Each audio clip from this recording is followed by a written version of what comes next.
Stygion was Nikki knockout.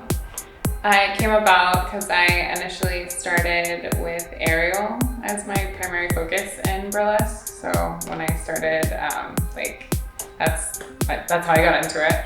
But I would do a lot of like clubs when I worked with aerial specifically. Before I actually got into shows. I would do like ambient aerial at a club or something, and people are always like walking around me and in the way, and they like are drunk or whatever, so I would accidentally like kick people a lot. But also I really wanted it something along the lines of like bombshell, but also like fierce. And I think that like all encapsulates me. It's like very like kind of rough around the edges, but like watch out. My start with burlesque came from circus first. So I was doing aerial for a while. I loved it the most. I never even considered doing burlesque at all. I initially saw an audition for a show looking primarily for aerialists, but in a burlesque show. And I was with a guy at the time, and I told him about it, and he was like, no, you have to take your clothes off for that. And I was like, but I get to do what I love, which would be the first opportunity to be showcased that, and it didn't matter to me. So fast forward, broke up with him. And then I met a woman that had a show, Tifa, to Lili's actually. She did the Dim Dam Dames.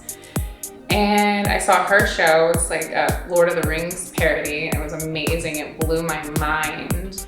And I was obsessed, and I wanted to be a part of that. It was beautiful, but funny and weird and innovative and creative. And so she had a show that was ironically, I just had my fairy tale burlesque show, but she had a fairy tale burlesque show, and it was kind of an ode to that as well. But I wanted to do a aerial. So I got a tail, and then I essentially took the tail off. And that was my whole burlesque routine, was I just took a mermaid tail off and then did aerial in the air. And she allowed me a space to do that for the first time and entrusted me. And she had to see me do my act first to make sure I wasn't just gonna flop on stage literally and figuratively. But yeah, that was my first time, and I was obsessed with it because everybody loves you and they love what you do, and they are so nice, and it's such a supportive world, I think, in a world that isn't necessarily very supportive naturally.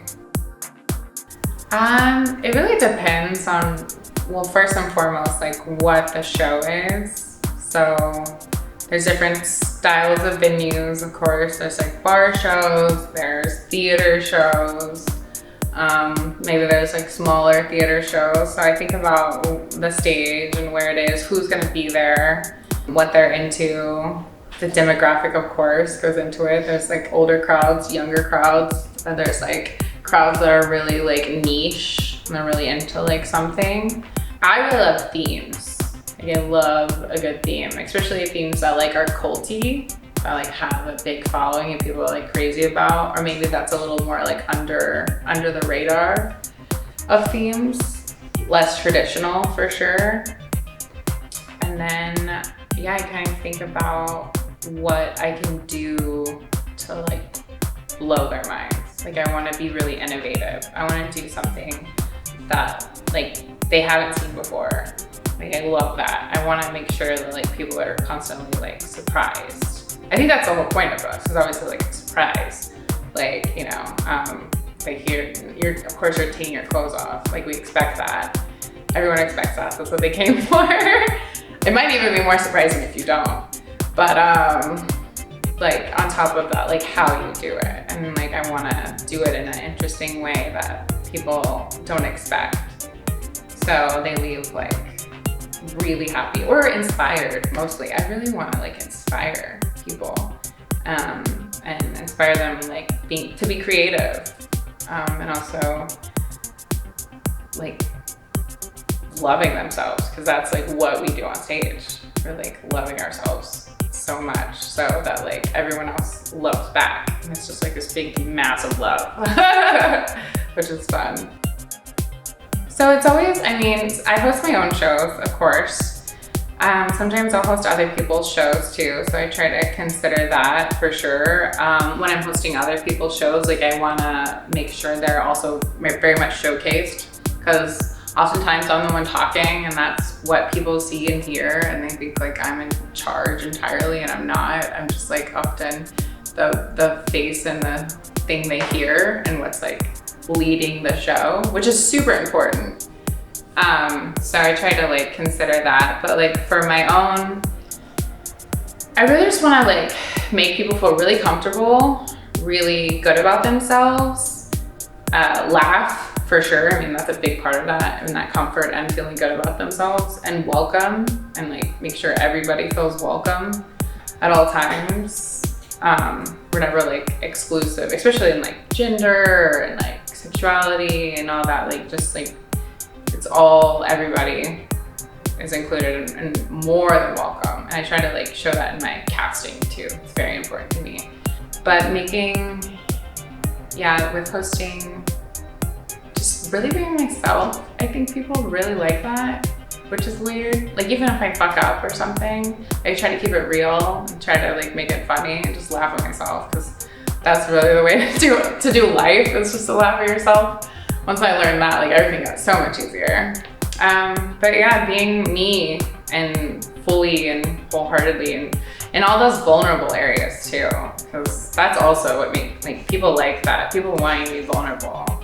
Nobody likes like a perfect, pristine, everything all together all the time. Like, I guess what you would expect. Like, but it's nice to have, but I think people are drawn to me because like they might not know what to expect at all, which I really enjoy. So yeah, my influences, and I mean, obviously like I have such a big span of like performance-based, but in burlesque specifically, when I put it, like one of my biggest influences is like Tifa Tiddlywinks of the Dim Dam Dames. She like put together, produced, hosted the first show I ever saw, which was like a Lord of the Rings parody, and it was phenomenal. They had like they had like video recordings. They made like a little movie they would show on the screen like midway through to keep the storyline going. She made a Game of Thrones show that I got to be a part of once, and it was the best show I've ever seen or been a part of. It was like a fire-eating dragon. But I think she's such a big creative influence, because like the opportunities for production are like endless. Like it's not just like a burlesque act. It's not just taking off your clothes. It's not just dancing. Like every single act is like, how are you being that character? Why are you doing what you're doing? Like, how are you taking your clothes off? Like, okay, if you're an elf, like how are you being an elf taking your clothes off? Like, or why are you a stripping elf or something? I think another big one is definitely like Kiki Maroon, who was another like Houston like producer native. I think she's such a like workforce.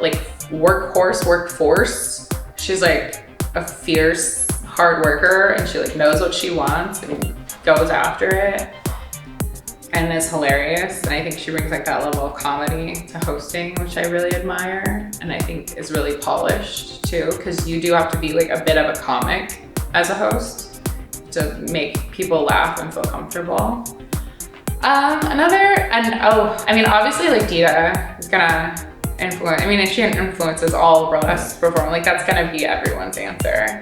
I just think I like her level of production. It's huge, and that's like the level I aspire to. It's like, I want big props. I want big stages. I want lots of dancers. Like, I think that's definitely like, as a burlesque show, the core, like that's where it came from, essentially. It was like that level of production, giant lipstick bull riding and that innovation. But also a lot of different like circus artists and flow artists and aerialists and dancers, and like all the different types of artistry that I've like been really delved into, because it all like flows in, and I take a little bit from each thing that I love and like put it into my routines. And sometimes I'm like, I do too much. Like I don't even showcase like a quarter of it in my burlesque. So it's like, do one thing or pick one. Some people like singing and doing fire and aerial, and it's like you're doing all three in an act, like that's too much. Like do one really well. That's kind of what I like want to do.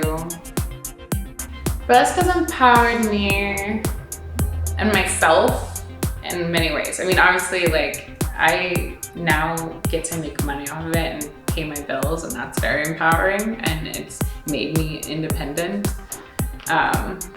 So in that way, which is phenomenal, but also like who I am, I don't think I really knew who I was before. I think I thought I knew who I was, but I wasn't confident in it, and I didn't feel powerful in it. And I think through burlesque, and especially hosting, I found who I really am, and not worried about it as much. Not worried about what people think about it or if they like it or not. Like I know that people do. I mean, they obviously like are coming and buying a ticket, and they keep coming and more. So it's like, obviously they like something. So that's very empowering.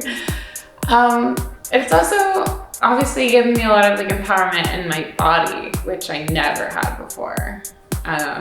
Which I think a lot of women struggle with, because like we're sold these images from Victoria's Secret and just like media all the time about how we should look, and no one looks the same. Not any one person in the single world looks the same.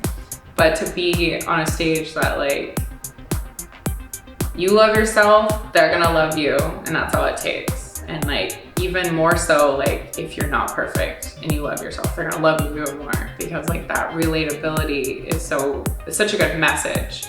It's so empowering for other women to see women with cellulite and like bigger bodies, or just like even people maybe that are paralyzed, like performing, like and feeling like really powerful, like or disabled in any way. Like it's such a beautiful message to share with all people, not just women, all men and women alike, that they should feel good about their bodies, and we should all be worshipped for that. And like being on stage in that moment and getting worshipped by your audience it's gonna make anybody feel powerful. And I totally understand why everybody wants a piece of that and to be a part of that, because it's like feeling like God sometimes. You gotta actually like keep your ego in check because if you don't, like then stuff happens to people for sure. In a world that doesn't really make us feel loved or important or good about our bodies, especially, it's like amazing to be a part of a world that not only like loves that, but it like worships it. And like you are that like figure, whoever you are, no matter what you look like, as long as you're like confident. As long as you're confident in yourself, that's all that matters.